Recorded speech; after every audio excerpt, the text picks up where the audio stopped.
Welcome to Teach, Play, Love. On today's episode, we're going to talk about a contemporary, reimagined approach to school readiness. This is Teach, Play, Love. Hi, Claire. It's nice to be with you again on another episode of Teach, Play, Love. Yeah, and you know what? It's already summer. I don't know how it happened. I blinked. It's hot. It's humid. School is winding down at my house. It's happening. It's all happening. It is happening. So many graduation parties, so many people having big emotions about changes, kids going to new schools, kids ending school, changing family dynamics, lots of celebrations, but also people are already worrying about next year. Yeah. And this is something that we spend a lot of time thinking about at Bright Horizons. Probably won't surprise anyone to hear. We think a lot about school readiness. What does it mean? What does it look like? I know this is something, Rachel, that you spend a ton of time thinking about and studying. Yes. Yeah, I do. It's really important to me to be thinking about the first 5 years of development or those early childhood years and making sure that the choices that we're making at Bright Horizons are exactly what children need for the most developmentally foundational. And I've started using the word fortifying, developmentally fortifying experiences to prepare them for all that comes next. I really push against this idea of that early childhood is just about getting children ready for 1 year in school, kindergarten readiness, school readiness. It's preparing a foundation for all that comes next, the future that these children are going to experience. Such an important time in a child's life, and it's not just prep. It's not just a practice session for school. We can really do some beautiful, meaningful things that help children with so much brain development. And in fact, we know tons about brain development that we didn't know before. But so much brain development, and it feels it's really important to me. It's our responsibility to get this right, both at Bright Horizons and just myself as an early education professional. I think I take it really seriously, this responsibility to help the whole system work around and modernize to make sure that we are doing what's best for children. And when it comes to school readiness, we aren't always doing what's best for children. So I always welcome an opportunity to talk about it and to reframe, to reimagine, to rethink what we can really do for young children in these early years that actually does help them get ready for school, but also succeed in school and also in life and also in their future. Yeah, I think that's a great way to frame today's conversation. I know typically on Teach, Play, Love, we talk about the research and the science, and then we launch right into strategies. But today's conversation is going to be a little bit different because what I really want our listeners to hear is how deeply important it is to recognize that school readiness now in 2024 is different than it was when we were kids. And even 10 or 15 years ago, it just looks different. And this is all based on the research that we've been doing, like you said, on child development, on education, on brain development. So I'm going to brag about you for a little bit, Rachel, because I do feel very fortunate to work with you every day. And you had a really fantastic blog post up on Medium recently that I think went viral in our area of research. And I'm going to quote you to you because I'm Okay, hoping you well, can that's good. talk to our listeners. I know. Don't worry. it'll be painless. I want to quote you to you because there's something that we pulled out of this Medium article that I think really is the crux of what we want to talk about today. If you're a parent listening and you've got a young child and you are thinking about first grade, second grade, but also beyond, right? Your little kid's going to be like a whole adult, like a full real grown up someday, and you want them to be ready. So this is something that you said in your article. We don't simply want to teach children to know what is already known, but to be the creators of new knowledge, to be the thinkers, leaders, problem solvers, innovators, and entrepreneurs of our future.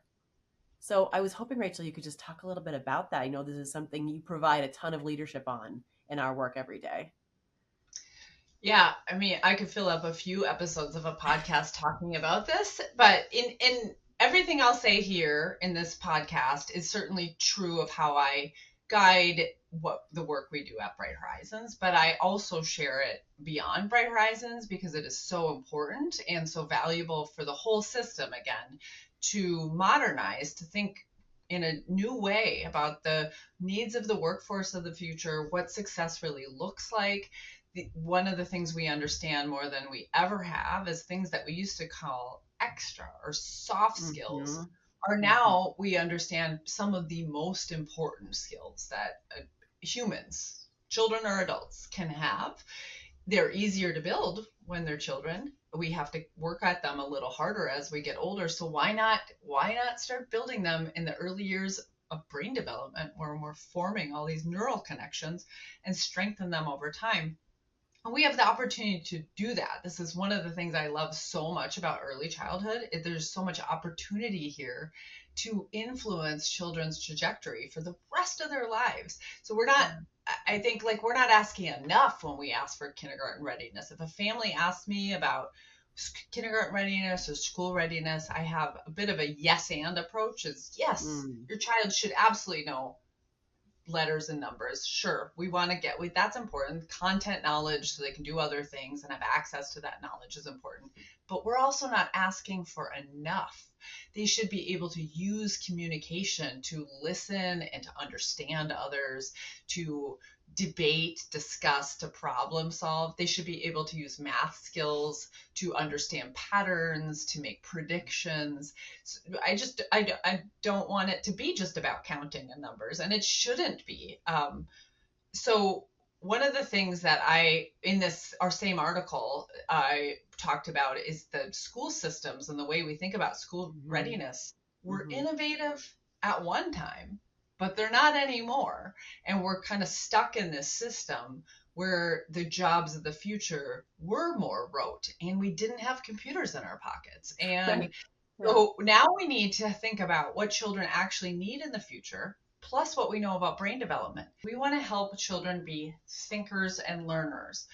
The pace of change is so fast. The one thing we can count on knowing about the future is it's going to be different than what today looks like. And so how do you equip children for that to be successful if it's not just about knowing stuff or facts or information? Well, we know that they'll have to be thinkers, and they'll have to know how to think creatively and critically. They'll have to do inductive and deductive reasoning, and they'll have to like that kind of thinking, be challenged by it, love a good, juicy problem to solve. And then we also want them to be learners. We want them to love learning, to see themselves as learning, to believe that they can be learners, to have a bit of a growth mindset about it, that they can change and they can do the hard things and they can do more things and they can do different things.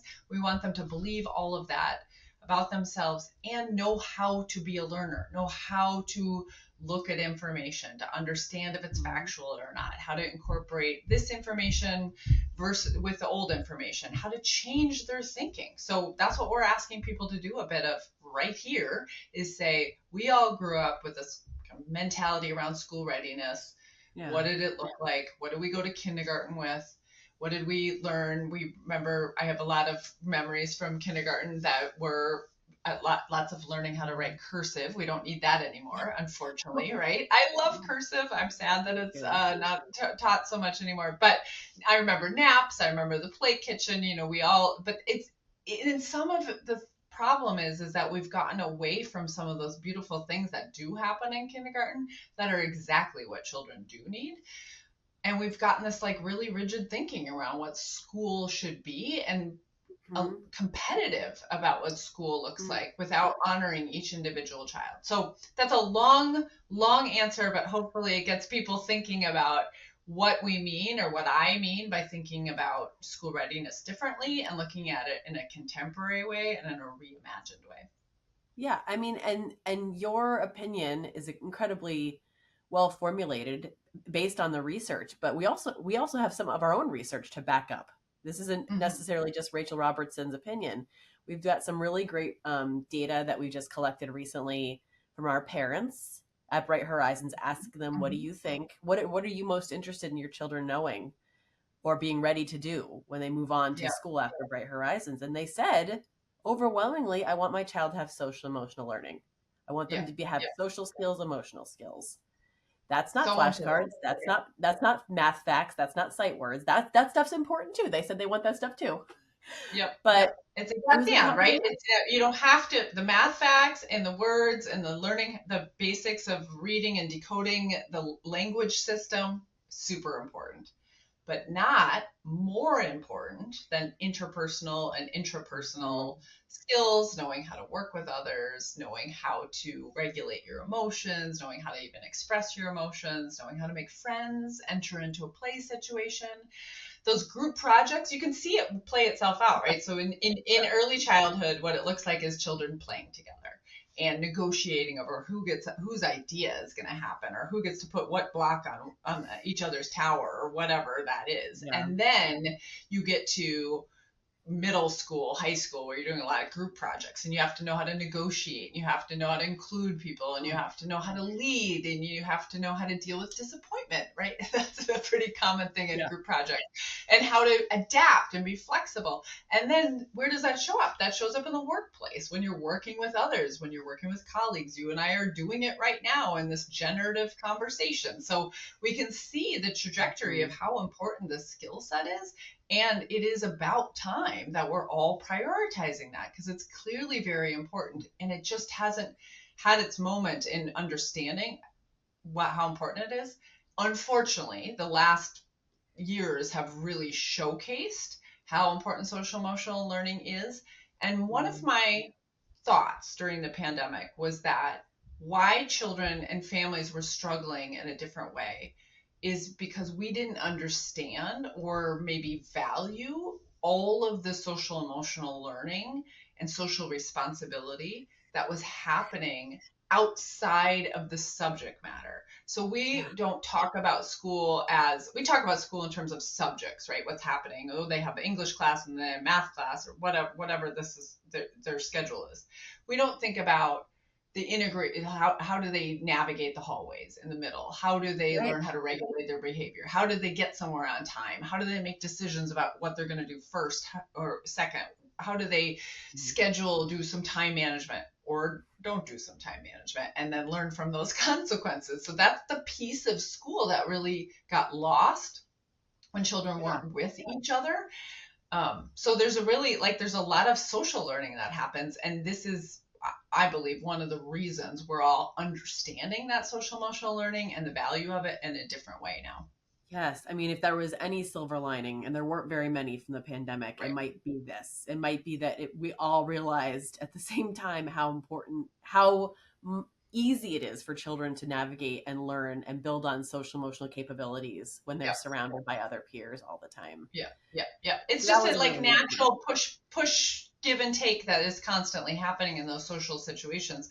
It can be very challenging for children as well, and families and parents can support their children and guide them, not do it for them certainly, but step in when needed, when make that judgment. But I know we're talking about school readiness mostly, but just as a nod, as we're talking about older ages here, it doesn't mean that you can't develop those skills if you missed some opportunity. Missed opportunity doesn't mean lost opportunity.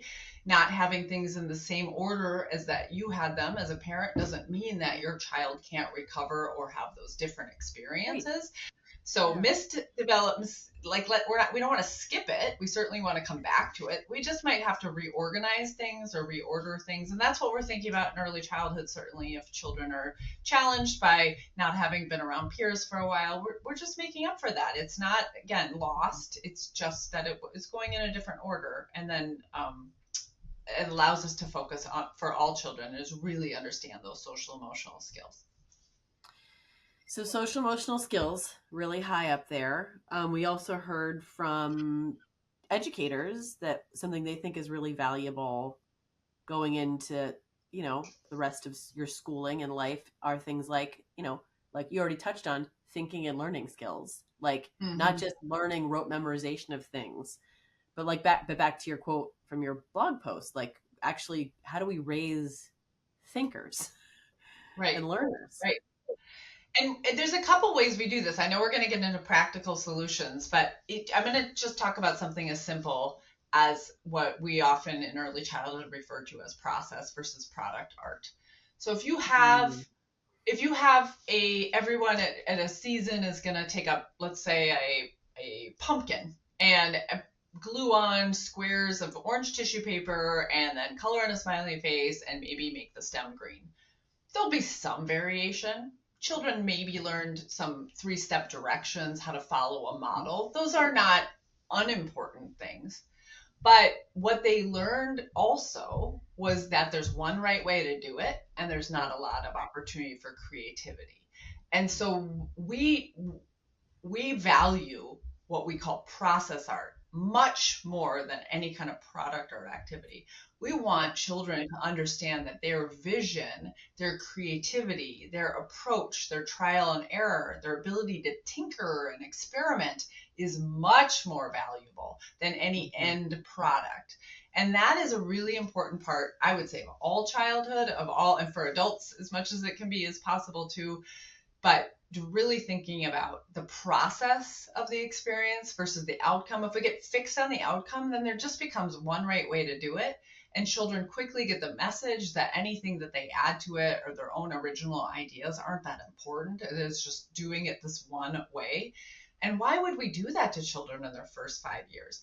We know that when children get to school, they quickly stop thinking of themselves as creative. That's a real tragedy, I think. The early years, we want to preserve and help bolster their belief in themselves, their confidence in themselves as someone who can do it, who has good ideas, who has interesting ideas, ask good questions, can tinker, can ponder, can play. We hope that carries on through school with them. Sometimes it does, sometimes it doesn't. But again, there's a good data and some studies on as children age, they stop raising their hand when you say who in this room is creative, and a lot of adults don't raise their hand.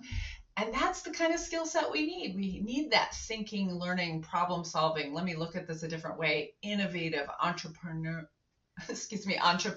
thinking. That's the thinking and the mindsets that are most valuable for the future, as predicted by organizations like World Economic Forum. I think this is a great time to take a little short commercial break. And when we come back, we will talk to you listeners about some things you can be doing at home with your kids to boost all these skills Rachel is talking about. Did you know that you can get the Teach, Play, Love brand of learning for your preschooler every day? The very people you trust for parenting advice are behind our Bright Horizons preschool program. Learning adventures that inspire kids to reach their unique potential. One-of-a-kind preschool for your one-of-a-kind kid. That's Bright Horizons. Enrollment is happening now. Visit brighthorizons.com to find a center near you. Okay, welcome back from our little break. So we do want to talk about some strategies, some actual things we can be doing with kids every day to kind of boost these skill sets. But first, I want to just take a moment to talk again about what school readiness really looks like. What is, if you were to meet a kid today, Rachel, and you had a little checklist, I know it wouldn't be a simple, clean 1 through 10 list, but what are some qualities that you would consider important? Well, we actually have some resources on this at Bright Horizons that we share publicly, again, because not only do we want to make sure that families understand our philosophy and how we approach school readiness and the research we use to make those decisions, but we want to help all families and all educators. So we're paying attention to what school teachers are asking for, as well as families are asking for, as well as what the research is saying. And we bring all those things together and have provided some resources. So I'll say that. So I'll answer your question, but also make sure people know that we're going to link them to some additional resources, and even resources that if you have an infant or a toddler, you can be thinking about this too, and maybe a little promotion of those resources. It's not an app, it's not technology, it's not a workbook, it's not anything you need to buy. It's things that you just can do with your children and understand about your children.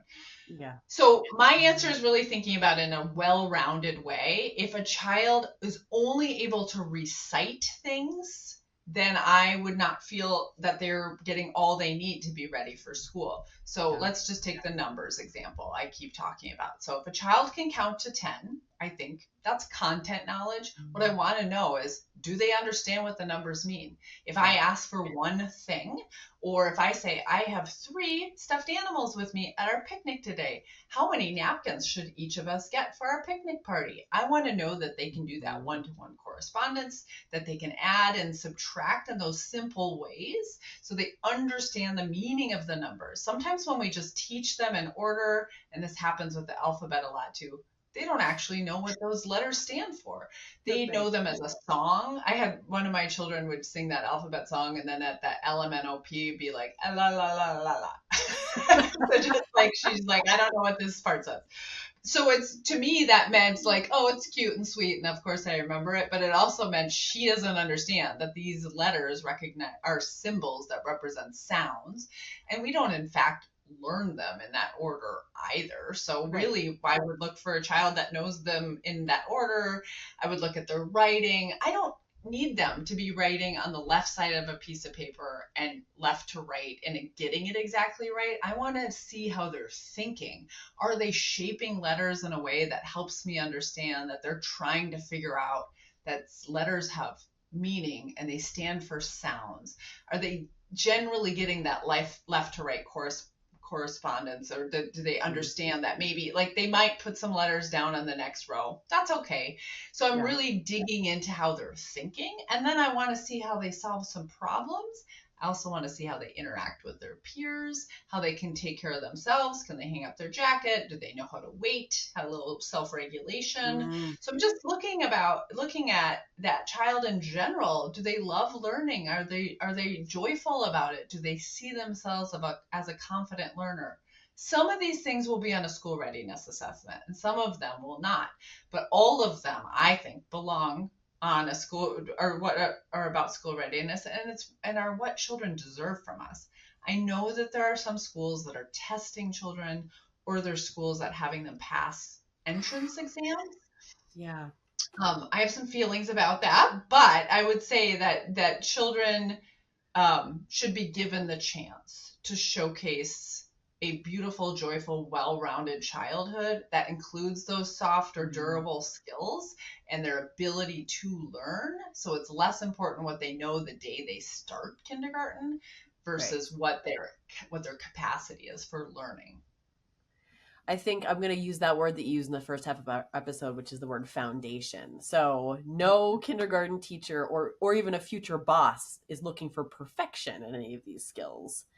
But what we can do as we take this very seriously at Bright Horizons as early educators and caregivers, and we encourage parents to do the same, is what kind of foundation can we be giving children with all these skills? So, and there's other things too, I would mention things like executive function skills that, and you touched on that a little bit. Those are things like, how's the working memory doing? How's the inhibitory control? Are they able to have an impulse and pause before they act on the impulse? Resilience. And we can build those skills, right? Like what we're talking about, some really important stuff that might feel a little out there. Like, okay, great, but it's easier to see a child fill out a worksheet in a workbook or answer questions to flashcards than you really know that they've got the answer right. But back to my quote that you shared, back to the whole blog post I wrote, it's not, yes, right answers are a good thing, because it helps us understand content knowledge somewhat. Sometimes it's memorized content knowledge versus a real understanding. So we want to make sure we get to that real understanding. But there's so much more. So we're not saying those things aren't important. In fact, they are important to learn, not necessarily to be ready for school, but to learn and grow over time. But so is all of this other stuff. And when it's in context and happening together, that's when it's really enriching. And that's when children can really thrive. And so there are things you can do, like role modeling is huge, right? Role modeling resilience and making mistakes as an adult. Working on empathy skills with your children. Your young children are learning empathy from you. From the way that you regulate yourself, the way you label your feelings. When you're having a big feeling, you can label that for your child, helping them label their feelings. None of that's in a workbook. None of that's in a worksheet. These are just things we're doing all the time as educators and hopefully as parents. And that's all school readiness. That's what's so cool about this. It's all getting your children ready for school. Yep. I still remember when both of my children went to kindergarten, how exhausted they were that first week or two of school. It was like the demands and the social responsibilities and the change and the newness was so much. And that's going to happen. I love the pictures when parents post something about like their kid looks so cute and put together in the morning and then they're just a hot mess by the end of the day. But that's probably was like a real good day for that child, because you want them messy, you want them playing. If they're just coming home exactly how you sent them off, then maybe they weren't digging in and playing and experimenting and tinkering. Maybe they were. I don't know. But I just think it's a fun representation of just a really meaningful, playful day. Another thing that I've seen in social media recently is I'm not going to get it exactly right, but something about why in my childhood was there so much focus on animal noises? I've never actually, as an adult, needed to use animal noises. No animals ever said to me, "Thank you for learning more about my language and culture so you can connect with me." So but I mean, so one of the reasons we do animal noises is because children are so interested in them. So that's in meaningful context. And it also is early language sounds. Words like moo for a cow is actually pretty easy for a child to formulate, and it gets good language practice. Most families or people aren't thinking about it like that, but it's just that we do all these things like, how do you say, what color is this, or what does the cow say, that are more informational, transactional practice than it is meaningful, rich learning. So let's share some ideas, whether it's about executive function, self-regulation, social responsibility, or some of the content ideas. Let's talk about some real practical things families can do. Okay, number one on my list is fill your house up with books. Every single room should have books. The bathroom, the kitchen, your car, the playroom, their bedroom, your bedroom. Have them everywhere. Yeah, everywhere. And even more important than ever, because children that have a lot of screen time or even a moderate amount of screen time are having a great reduction in the amount of words they hear and the amount of dialogue they hear, and the amount of words a young child hears and the amount of dialogue they hear, which is back and forth, serve and return, reciprocal conversations, are fundamental for language and brain development. So we're replacing a lot of that with screens, which can be detrimental to development. So we have to counteract that. And the best way to do it is through daily conversations, narrating, talking a dialogue, asking them what they think, not what color something is or how many. I mean, you can do some of that, but asking what they think or how they'd solve a problem, getting them going. And reading, like, we could not say that enough. We could say the word read and have books in your house for 2 hours and it wouldn't be enough because it's so important. It's so important. Another easy strategy is, and this is something that's gotten a lot easier for me the more I've worked with you, Rachel, is reminding myself that my children are natural scientists. So when they ask me a question about something, I don't actually have to give them the answer right away. I can pause and say, I don't know, what do you think? Do you have any ideas about that? Have you ever thought about that before? Do you have any theories?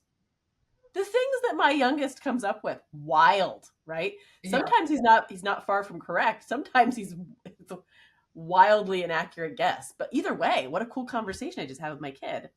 Yeah, I know. I love it too. So you just hand them over some confidence in themselves when you ask them a question back, or when you invite them into the problem solving. I love doing this with preschoolers. They say the coolest things. Yeah. And they have some pretty interesting ideas. A phrase that we use at Bright Horizons that I use in all parts of my life now is "let's find out." So if a child comes to you with a question, it's better, even if you do know the answer, it's better to answer them with, well, let's find out, or what do you think? And Claire knows this, but in our department, we use this phrase a lot, and it gives you this sense of freedom. I invite you as families to just try it out, because it gives you this real sense of freedom. As you don't need to know, but you do this, let's find out. Then you could use technology for a purpose. So that's engaging technology, and you be using it as a resource rather than entertainment. you can use the library or the bookstore to go find out, to figure something out, to teach your child that they can be a problem solver, that they are capable, that their opinion and idea has value. Just that conversation right there gives so much to your child, and it gets the good thinking skills too, is I'm learning this and I also learned this. How do those two things fit together? Now, what's my idea? What can I try next? It helps them recover when something didn't go exactly right, which as a parent, you want to intervene on that a lot. And if you teach them the skills to be able to recover and have that fortitude and resilience, you won't be tempted to intervene as much. You won't have to hold yourself back as much because they will showcase those skills and you'll also know they have them.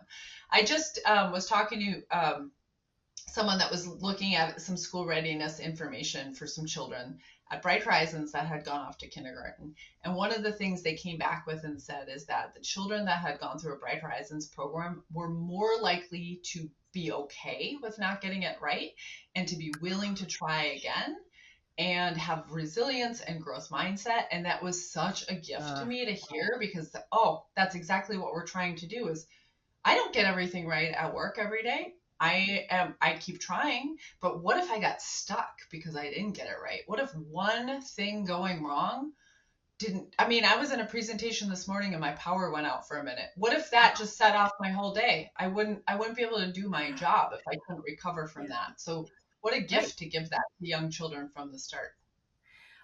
And so there's another aspect here, and this is going to take parents and listeners some of their own executive function, some of your own inhibitory control, which is letting your children make mistakes. I cannot emphasize this enough.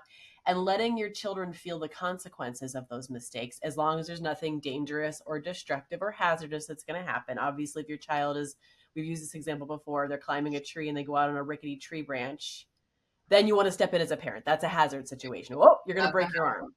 But is there any major hazard in letting your preschooler climb up on that tree stump and jump into the soft grass?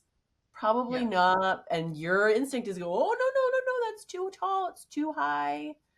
What happens or maybe they want to stir the pasta. Maybe they want to stir the spaghetti pot. That's a little bit of a hazard, but if you were there to make sure they don't burn themselves, they're trying to tell you that they want some leadership. They use the word confidence a few times. Letting them take those healthy, safe risks is a school readiness skill. It is. It doesn't seem like it, but it is. It's a future ready skill. Yeah, I think I just saw this. I was in a classroom and children were building something and it was getting higher and higher. And I wasn't quite sure the next block wasn't going to topple everything over. And a lot of times an adult would say, oh, you should do this, or, oh, this is going to happen if you do this. But the right thing to do was to let it happen. And in fact, that block did not topple everything over, but the next one did. But when I said, what did you just learn about that? What are you going to do next? When I respond to that child with curiosity and interest and like, oh, there's a mess, or oh, that was too loud, or nothing negative about it. Just, what are you going to try next? She, in fact, had a different idea that she tried next, and it worked. I didn't have to do anything except for believe in her and prompt her. And that's what risk is really about. That's why we advocate for that. Risk happens a lot in play. Social risks happen in play.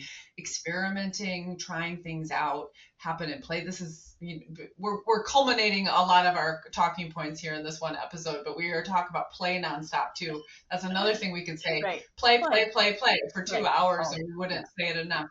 But it's such a natural learning laboratory for children because you can make a lot of mistakes in play. There's no real right answer in play. If there is a right answer, in fact, it stops being play. So this allows children to try out different roles, to experiment with different things, to get that natural social pushback. I don't want to be that person. I don't want to say this. I don't want to play with that toy, or I don't want to add that to our play. And then they have to adapt and be flexible about it.